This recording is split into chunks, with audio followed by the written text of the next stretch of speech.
Assalamualaikum құрметті жазылушылар, құрметті көрермендер. Биылғы қыс маусымының ауа райы бірде жылып, тұтқиыл қатты аяз болуына байланысты сиыр түлігінде мынадай індеттер көптеп кездесіп жатыр. Індеттің алғашқы кезінде жем-шөпке тәбеті тартпау, күйіс қайтармау, іші аздап кеуіп тезектеуі азаю сынды ауру белгілері байқалады. Бағып отырған сиырларыңызда осындай ауру белгілері байқалса, және оны қалай емдеуді білмей жүрсеңіз, онда бұл видеоны соңына дейін көріңіз. Видеоны бастамас бұрын лайк басып, арнаға жазылып, қолдап қоюды ұмытпаңыз. Бұл індет ұзақ уақыт қатты, сапасыз, оңай қорытылмайтын жем беру, жұмсақ тітіркендіргіштігі жоқ жем беруден, сонымен қатар сапасы нашар жем-шөп беруден және жем-шөбін тұтқиыл өзгертуден, ауа райының тұтқиыл өзгеру қатарлылар осы індетті пайда қылады. Алдыңғы қарынны кебу, алдыңғы қарынға аш жиналу, жарақат сипатты жұмыршақ қарынның қабынуы, жалбыршақ қарынның қандалуы, ұлтабар қарынның жылжуы және ацетонның қандағы көбеюі қатарлы індеттерде осы індетті қоздырады. Індетті сиыр салғырттанып, оттау нашарлайды, тіпті жайылудан қалады, мұрын айнасы құрғайды, күйіс қайтаруы әлсіреп, тіпті күйістен тоқтайды, кекірігі азаяды немесе кекірмейді. Алдыңғы қарынның жиырлы қозғалыс әрекеті әлсіреп, үні әлсіз шығады. Ішіндегі азықтық жұмсақ немесе жылпылдақ қатты болады, кейде іші болымсыз кебеді.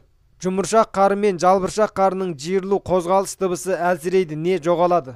Індеттің алғашқы мезгілінде тезектеуі баяулайды, тезегі қатты, құрғақ, көмірдей қара болады. Соңынан тезегі қоңырланып, ерекше сасық иісі болады. Температурасы, тамыр соғуы, тыныс алуында көрнекті өзгеріс болмайды. Індеттің соңғы мезгілінде тамыр соғуы жиілейді. Іші кепкенде тынысы тарылады. Осы індет салдарынан ішегі қабынғанда қызуы өрлейді. Бұл індет алдыңғы қарынның қозғалысының әлсіреуі деп аталады. Індетті уағында емдемеген жағдайда қосымша жұмыршақ қарынның қабынуы, жалбыршақ қарынға боқ қату сынды ауруларды тудырады. Осы індетке істетілетін көптеген дәрі өкілдерді істеттім. Барлығында дерліктей өнім болмады. Сосын мынадай өкіл дәрілерді істетіп едім, өнімі өте тамаша болды.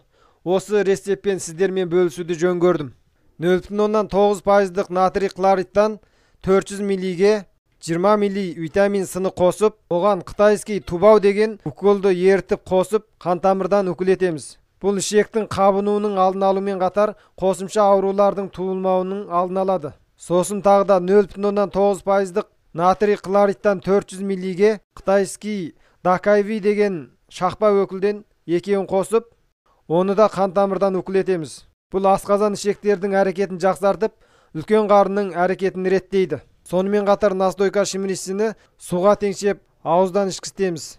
Бұл ашқазанын сөлдендіріп, ас қорытуын жақсылайды. Егер сиырдың іші кебіңкі болған жағдайда, тимпанолдан 50 миллиді суға теңшеп ішкізсек, ішінің кепкенін қайтарады. Мінеке құрметті көрермен, мен осы рецепт арқылы ауру малдарды емдеуде көрнекті нәтижеге қол жеткізіп жүрмін. Ал сіздер де қалай емдейсіздер, өз ойларыңызбен бөлісе отырыңыздар. Видео пайдалы болса лайк басып, арнаға жазылып, достарыңызбен бөлісіп қолдап қойыңыз. Мен істеткен қытайский дәрілерді, егер өз қалаңызда ондай дәрілер болмаған жағдайда заказ беріп алдыра аласыздар. Келесі видеода кездескенше сау саламат болыңыздар.